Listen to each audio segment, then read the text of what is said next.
जैसे मैं अपने पेशेंट्स को एडवाइस करता हूँ कि आप जब खाना खा रहे हैं टीवी ना देखें या मोबाइल ना देखें। अब ऐसा क्यों है? अब अगर आप सिनेमा जाते हैं, मैं आपको एक पॉपकॉर्न का पैकेट दूंगा, आप पूरा खा लेंगे आराम से। बट अगर मैं आपको एक बंद कमरे में बिठा दूं और पॉपकॉर्न का पैकेट दे दूंगा, टीवी ऑफ कर दूं, आप खा लोगे क्या? नहीं खा सकते। इसका मतलब क्या है? जब हम टीवी देख रहे होते हैं तो हम खाते रहते हैं और हमें सैटिस्फैक्शन नहीं होती है, पेट नहीं भरता है, बिकॉज हमारा दिमाग टीवी देखने में लगा हुआ होता है। तो when I talk to my patients I advise them कि आप खाना खाते हुए टीवी नहीं देखेंगे और मोबाइल नहीं देखेंगे, पहली चीज। और आप रूल ऑफ 20s फॉलो करेंगे। रूल ऑफ 20 क्या होता है कि आपके खाने का गस्सा 20 पैसे के सिक्के जितना बड़ा होना चाहिए, उसको आपको 20 बार चबाना है और सटकने के बाद आपको 20 सेकंड रुकना है और आपको खाने में कम से कम 20 मिनट लगाने हैं। This is known as rule of 20s। इसका लॉजिक क्या है? जब आप एक छोटा बाइट लेते हैं और इससे 20 बार चबाते हैं तो टाइम लगता है, तो आपके ब्रेन को पता चलता है कि आप खाना खा रहे हैं, और जब आप 20 सेकंड रुकते हैं तो खाना नीचे चला आता है। The most important fact is कि आपके ब्रेन को आप खाना खा रहे हैं 20 मिनट बाद पता चलता है। तो अगर आप अपना पूरा खाना 5 मिनट में खत्म कर देंगे तो आपके ब्रेन को पता कैसे चलेगा? आपको कम से कम 20 मिनट लग जाते हैं आपके ब्रेन को बताने के लिए कि आप खाना खा रहे हैं। तो अगर आप 5 मिनट में खाना खत्म करेंगे तो बिल्कुल पता नहीं चलने वाला है। तो रूल ऑफ 20s अगर आप फॉलो करेंगे तो बेटर रहेगा। स्लो खाना खाएं, धीरे धीरे खाना खाएं, और खाने से 20 मिनट पहले और आप 20 मिनट बाद तक पानी ना पिएं। सर बहुत सारे हमारे देसी डाइट में ना बटर मिल्क साथ में चलता है खाने के, तो वो कितना सही है? अगर आप साथ में कोई बटर मिल्क या नींबू पानी ऐसी कोई चीज़ ले रहे हैं तो वो साथ साथ लेनी चाहिए, तुरंत बाद लेनी चाहिए, पहले लेनी चाहिए? देखिए, खाने के साथ कोई लिक्विड्स नहीं होने चाहिए। अगर आप ड्राई खाना खाएंगे वो पेट में ज़्यादा देर तक रहेगा और ज़्यादा देर तक सटाइटी करेगा। अगर आप खाने के साथ लिक्विड्स ले लेंगे तो एक सॉफ्ट सा प्यूरी सा बन जाएगा जो आपके पेट से बाहर निकल जाएगा। पेट से जैसे ही बाहर निकल जाएगा आप में सटाइटी नहीं रहेगी, आपको दोबारा भूख लगनी शुरू हो जाएगी। तो हमें ड्राई खाना खाना चाहिए और खाने के साथ कोई भी लिक्विड्स नहीं लेने चाहिए 20 मिनट पहले, 20 मिनट बाद तक आइडियली। आपको याद होगा बड़े बूढ़े कहते थे कि भाई खाने के साथ पानी मत पियो, इसीलिए कहते थे। और टाइम का भी मैं आपको एग्जांपल देता हूँ। लेकिन सर बड़े बूढ़े ये भी कहते थे कि साथ साथ लस्सी चलने दो, वो तो चलती आ रही है। उनकी कुछ बातें सही थी, मैं तो कहूँगा चलो सारी बातें सही थी, बट बड़े बूढ़ों के टाइम पे एनर्जी एक्सपेंडिचर भी तो लस्सी वाला था। मेहनत बहुत ज़्यादा, मेहनत भी तो करते थे। जब सुबह सुबह उनको काम पे जाना होता था तो 6-7 किलोमीटर पैदल चलते थे और फिर 6-7 किलोमीटर पैदल चल के घर आते थे और काम भी इतना ही करते थे, तो लस्सी चलेगी। बट आप गाड़ी में काम पे जा रहे हैं और गाड़ी में आ रहे हैं और एसी चला हुआ है, पसीने आ नहीं रहे हैं, तो लस्सी कैसे चलेगी साथ में? कई लोग तो कोक आ गई है आजकल, कोक या सोडा ले लेते हैं किसी भी तरीके का खाने के साथ, वो कितना खतरनाक है? कोक इज देखिए, मैं किसी कंपनी के बारे में नेगेटिव नहीं कहना चाहता, but diet Coke is not helpful. एक बहुत इंटरेस्टिंग रिसर्च करी गई थी कि एक ग्रुप ऑफ फुटबॉलर्स को डाइट कोक विद खाना दिया गया था और दूसरे ग्रुप ऑफ फुटबॉलर्स को कोक विद खाना दिया गया था। दोनों का overall energy consumption exactly same था। तो अगर आप डाइट कोक लेंगे तो खाना ज़्यादा खाएंगे और आप नॉर्मल कोक लेंगे तो खाना कम खाएंगे। आपकी बॉडी को 2000 कैलोरी खानी है लंच के टाइम पर। अगर खानी ही है तो आप या तो कोक ले लें और खाना खा लें उसके साथ, या डाइट कोक ले लें और ज़्यादा खाना खा लें। बट कोक के दूसरे डिसएडवांटेजेस हैं, जो ये आर्टिफिशियल स्वीटनर्स होते हैं, aspartame, they change the gut bacteria. Gut bacteria क्या होते हैं? हम सबकी आंतों में बैक्टीरिया होते हैं जिनको हम कहते हैं गुड बैक्टीरिया, जो दही से या मट्ठे से या खट्टी दही से ज़्यादा बन जाते हैं। इन बैक्टीरियों का डिसबैलेंस से ही ओबेसिटी होती है, बहुत लोग कहते हैं। तो करंटली रिसर्च ये कह रही है कि जब गट बैक्टीरिया चेंज हो जाते हैं, ओबेसिटी के चांसेस इंक्रीज हो आते हैं। और ये एस्पार्टेम और सैकरीन जैसे आर्टिफिशियल स्वीटनर्स गट बैक्टीरिया का डिसबायोसिस, मतलब गट बैक्टीरिया को चेंज कर देते हैं, जिससे ओबेसिटी बढ़ सकती है।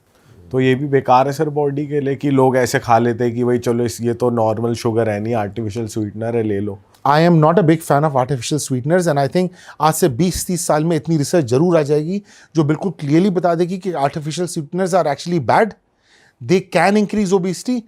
एंड कुछ एनेक्डोटल रिसर्च, कुछ रिसर्च छुपी छुपी ये भी आ रही है कि दे कैन बी कार्सिनोजेनिक, कि उनसे कैंसर भी हो सकता है, बट वो अभी कंफर्म नहीं हुआ है। बट हर तरह की रिसर्च आ रही है। तो आर्टिफिशियल स्वीटनर्स, कोई भी नया ड्रग आप सोच समझ के लें। सर जैसे कोक के बारे में कहा जाता है बहुत अनहेल्दी होती है, कोक हो गई या फिर चॉकलेट हो गई, और ऐसे कौन सी फूड आइटम्स हैं जो लोग यूजुअली मतलब आमतौर पे ज़िंदगी में खाते हैं बहुत ज़्यादा, आपके हिसाब से बहुत अनहेल्दी हैं? देखिए, सारे कैलोरी डेंस फूड्स खराब होते हैं, या everything in moderation is good. अगर आप ठीक तरह से कम तरीके से, अगर आप कभी कभी खाने के बाद एक छोटा सा क्यूब ऑफ चॉकलेट खा रहे हैं तो वो ठीक है। बट आप खाने के बाद पूरा आधा बार खा ले रहे हैं चॉकलेट का, वो खराब है. So there is nothing good और bad per se, but moderation of everything is good. अब ये नहीं कह सकते कि अल्कोहल बिल्कुल ही ना पिए, बिकॉज दूसरा इंसान ये कहेगा कि डॉक्टर साहब मैं जिंदगी ऐसी जीऊँ अगर मैं अल्कोहल बिल्कुल ही ना लूँ. Have it in moderation. Yes, smoking is bad, we universally agree, but हर चीज़ का मॉडरेशन इज एक्सेप्टेबल. कि अगर आप ज़रा सी चॉकलेट ले रहे हैं या ज़रा से क्रिस्प खा रहे हैं या ज़रा सी कभी कभी नमकीन खा रहे हैं, that is acceptable I think. अच्छा सर, बीच में एक ट्रेंड भी चला था कि बॉडी पॉजिटिविटी को लेके कि भाई जो मोटा है वो भी ये सोच रहा है कि बढ़िया ही है अपने आप में, अपनी बॉडी को प्रेस करो. तो ये भी एक तरीके से अनहेल्दी लाइफस्टाइल को इनकरेज कर रहा है कि भाई आप जैसे हो वैसे ठीक हो, पतले होने की कोई नीड नहीं है, क्या फिट होना है, ये भी चलता है बीच में. तो जैसे बहुत से लोग माइंड भी कर जाते हैं, उन मोटो को मोटा बोल देते हैं, तो क्या हो गया, मोटा ही तो हूँ टाइप्स. देखिए, ये बड़ा कॉम्प्लिकेटेड सब्जेक्ट है. इस सब्जेक्ट का मेन रीज़न ये था कि हम ओबिसिटी के अराउंड स्टिग्मा ख़त्म करें, कि एक मोटे को मोटा का नाम ख़त्म करें, स्टिग्मा ख़त्म करें. बट इसका मतलब ये नहीं है कि ओबीस होना ओके है. Yes, if you are obese you should not be ashamed about it, but ये तो एक बीमारी है, इसका ट्रीटमेंट है. तो body positivity is a good thing कि उससे स्टिग्मा ख़त्म होता है. इंडिया में ओबिसिटी अवेयरनेस क्यों नहीं है? बिकॉज कोई भी मोटा इंसान ट्रीटमेंट कराने में डरता है क्योंकि लोगों को पता चल जाएगा. मेरे 50% पेशेंट्स ने अपने घर वालों को नहीं बताया है कि उन्होंने ऑपरेशंस करवाए हैं या वो दवाई ले रहे हैं. बहुत फेमस इंस्टाग्राम पर्सनालिटीज़ के मैं ऑपरेशंस कर चुका हूँ, ट्रीटमेंट कर चुका हूँ. वो लोग हर रोज एक जिम का वीडियो डालते हैं और ये नहीं बताते हैं किसी को कि उन्होंने ऑपरेशंस कराए हैं. और ये इसलिए हो रहा है क्योंकि स्टिग्मा है. मेरे पास पेशेंट्स आते हैं जो सिर्फ अपने हस्बैंड के साथ, वाइफ आ जाएगी कि सर मैंने अपने सास ससुर को नहीं बताया, मैंने अपने इन-लॉज को नहीं बताया और मैं नहीं बताना चाहती. मेरा भाई आया है मेरे साथ सपोर्ट करने के लिए, मेरा हस्बैंड आया मेरे साथ सपोर्ट करने के लिए, आप मेरा ऑपरेशन कर दो. उनका ऑपरेशन करते हैं, उनका वेट लॉस होता है और वो पूरी दुनिया को बताते हैं कि हमने डाइट से वेट लॉस करा. अब एक मोटा आदमी सुनता है कि इन्होंने तो डाइट से वेट लॉस कर दिया बट मेरा डाइट से वेट लॉस नहीं हो रहा है, तो उसके अंदर और स्टिग्मा आ जाता है. वो अपने आप को और फेलियर की तरह जानने लगता है. तो ओबिसिटी अवेयरनेस, ओबिसिटी के अराउंड पॉजिटिविटी एंड ट्रीटमेंट्स के अराउंड पॉजिटिविटी बहुत ज़रूरी है. एंड यही हम चीज़ अचीव करना चाह रहे हैं कि अगर आपने बैरियाट्रिक सर्जरी कराई है, आप एटलीस्ट खुल के बताइए. बिकॉज जो एक इंसान स्ट्रगल कर रहा है वो आपकी जिम वीडियो से कुछ नहीं सीख पाएगा. उसको आप अगर बता देंगे कि आपने बैरियाट्रिक सर्जरी कराई है तो शायद उसका भी भला हो जाएगा. बट करंटली क्या हो रहा है, जो ये फेमस पर्सनालिटीज़ हैं या जो इंस्टाग्रामर्स हैं वो नहीं बता रहे उन्होंने सर्जरी कराई है. As a result the overweight person वो जिम जाता रहता है, कोशिश करता रहता है, बट वेट लॉस नहीं होता. सर, सिंस आप यूके में भी प्रैक्टिस करते हैं, इंडिया में भी प्रैक्टिस करते हैं, तो कुछ ऐसे मेजर्स आपने देखे हैं जो मेडिकली आप वहाँ कर सकते हैं, यहाँ नहीं कर सकते, या यहाँ कर सकते हैं वहाँ नहीं कर सकते? मतलब क्योंकि मेडिकल पॉलिसीज़ बहुत अलग हैं इंडिया और बाहर में, खाने की क्वालिटी भी बहुत अलग है बाहर और यहाँ में. तो कुछ ऐसे डिफरेंसेस आपने देखे हैं जो इंडिया में हो कर सकते हो आप, या इंडिया के लोगों का जेनेटिक्स ऐसा है कि आप वो चीज़ अप्लाई यहाँ कर सकते हो वहाँ नहीं कर सकते हो, ऐसा कुछ है? देखिए, ओवरऑल ट्रीटमेंट्स तो सारे अवेलेबल हैं इंडिया के अंदर, उसमें कोई परेशानी नहीं है. मशीनरीज उतनी एडवांस है? मशीनरी, सर्जरी की क्वालिटी में कोई फ़र्क नहीं है. जब मैं इंग्लैंड में सर्जरी करता हूँ, इंडिया की में सर्जरी करता हूँ, उसमें कोई फ़र्क नहीं है.